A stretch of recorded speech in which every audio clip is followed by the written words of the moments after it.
Well, we're studying lesson 71, and we're going to be talking about a guy named John Lackland.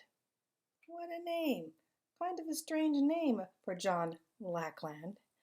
But John Lackland was important in the history of the world, especially the history of England, and maybe even in our history. Let's find out. John Lackland.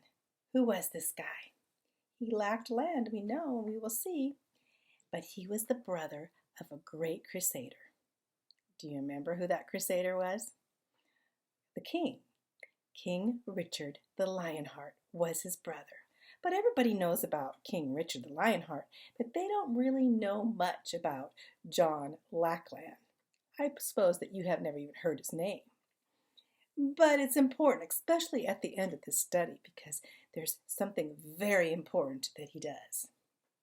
So, King Richard didn't want to send his men into the Crusades alone. He wanted to go with them.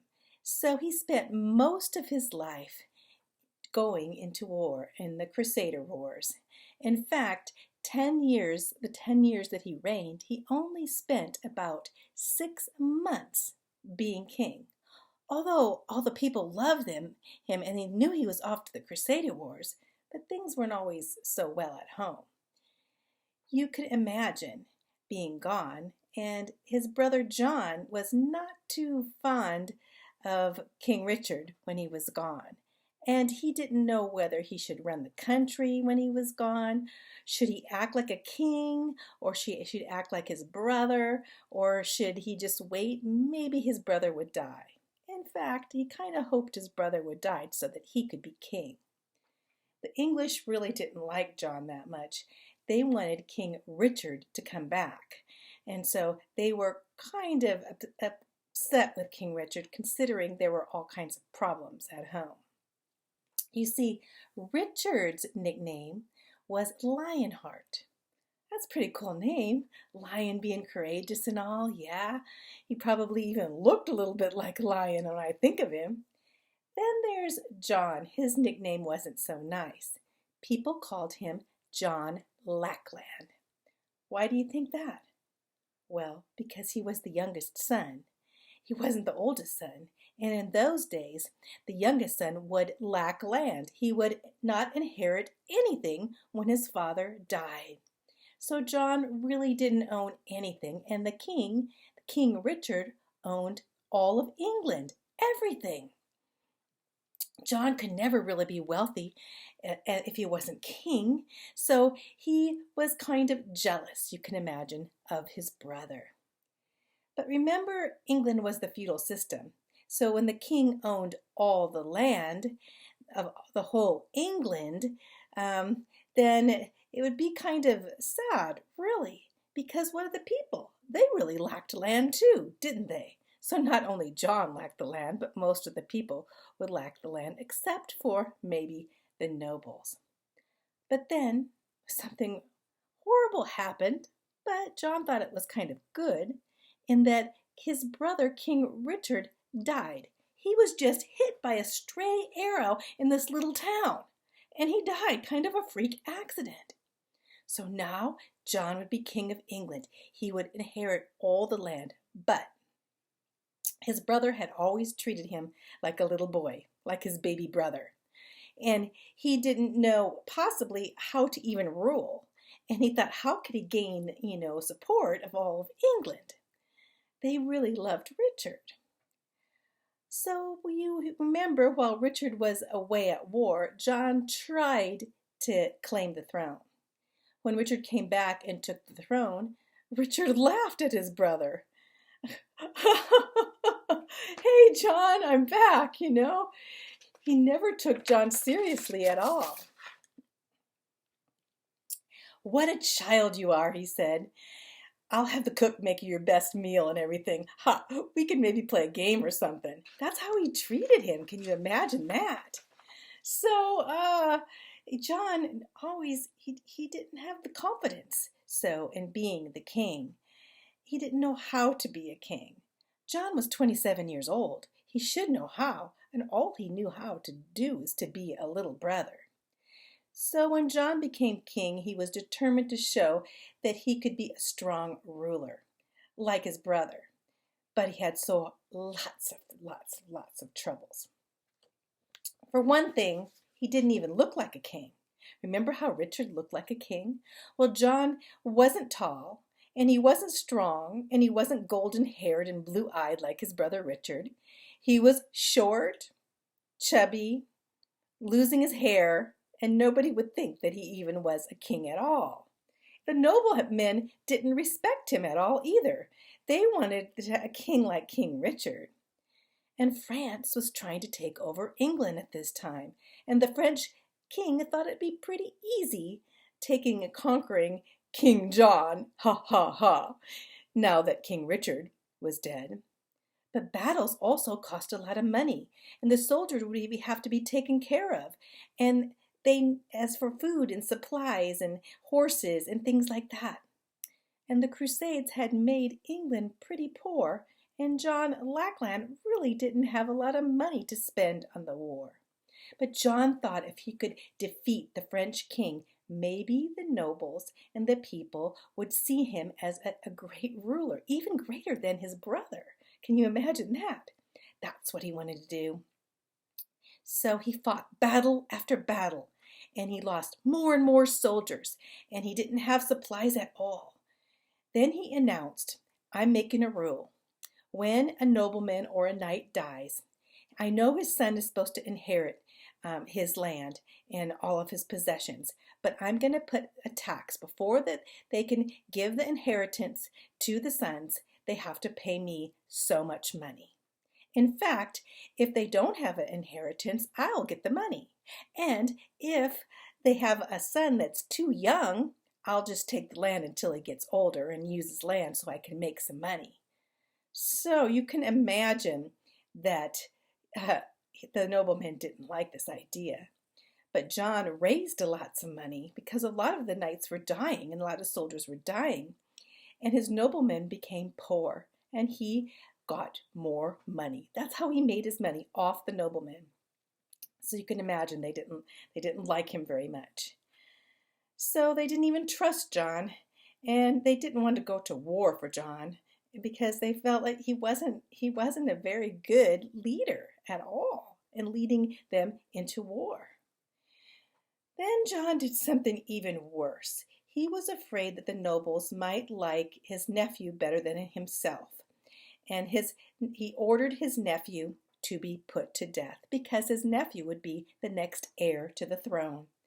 The noblemen were frantic. They thought, how dare he just go put his nephew to death? What kind of life is he living? You can imagine. So the noblemen revolted and gathered an army, this huge army, and they marched into London, and they took London. London was the capital, and they took London over and they captured it. And they started like a civil war because John's soldiers would have to fight the noblemen's soldiers, which they were all Englishmen. In fact, John's soldiers didn't really want to fight for John anymore. So John realized he wouldn't be able to capture London, and his own soldiers were like deserting him. So what is he going to do now? This is very important. Remember I told you that John Lackland, we need to know about him? What did he do and what happened? Well, let's think. It was the summer of 1215, 1215 AD. Famous date in history. If you ever have a history test, you're going to have to know that date, 1215. Something happened. John dressed himself in royal robes. He gathered his court together, and he went to meet the nobles at a place called Runnymede. Runnymede was kind of a valley area, and he thought it'd be safe. Now, John thought, I don't know, my soldiers are not really liking me much anymore. I wonder if they want to kill me or what do they want to do. So you can imagine his soldiers at Runnymede, the noblemen came, and he thought, okay, you guys, I hope I'm here. I'm all dressed. I'm king. Remember, I'm king. And they presented him with a paper. A paper. What's a paper? Well, they had, not only it was just a paper, it was written as a document, a famous document. And they insist that he read it and he sign it under oath. The paper described new laws that the king would have to follow. The king following laws? It said these things. It said the king could only make extra money from noblemen if the payment was fair. He couldn't be unfair. He must have permission from the nobleman to ask for this amount of money for a just cause. And a king could not throw a nobleman in jail unless that person committed a crime, not just because he wanted him in jail. And the king could not just put someone to death without a just cause. And the king would have to have the nobleman's permission for raising an army and doing all these things. The king would not have absolute power anymore. The paper was called the Magna Carta, or the Great Charter. Very important because, hey, we even go by some of these rules today. What do you think John thought? John did not want to sign the paper. After all, he was the most powerful man in England. He could do whatever he wanted. And the soldiers, if the soldiers were strong enough, if he had strong enough soldiers, he could be protected by his own soldiers, and the people would have to obey him. So he could do everything he wanted if he had a good army, of course. And he didn't. Why would he have to follow the law? He was king. He was the law. That's what the kings thought back then. Whatever he said had to be done, and that was the way. But he knew if he didn't sign that Magna Carta, that if he didn't sign that paper, he would lose his crown. They would take everything away. So he reluctantly signed it. But his signature is there on this famous document. You see, this document went down in history. You see, now the English king had to obey the law, just like any other citizen. Any other citizen couldn't disobey the law, so he had to obey the law too. That was the foundation. And that was a totally new idea. It's the first time the law was the most powerful force in the country instead of the king. Now the law was above the king. The king could not go above the law that was set. Today, we still follow the Magna Carta in many ways. The laws in it were later laws in England, in America, and Canada. Our constitutions tells about many of these things that were mentioned in the Magna Carta. So it was a famous document. You see, the President of the United States or the Prime Minister of England or the King of England is not above the law. They still have to follow the basic law. Over 800 years ago, this document was signed. It is important for you and for me, for our freedoms, because not all countries have this. Some countries have dictators and terrorist kings who have full power.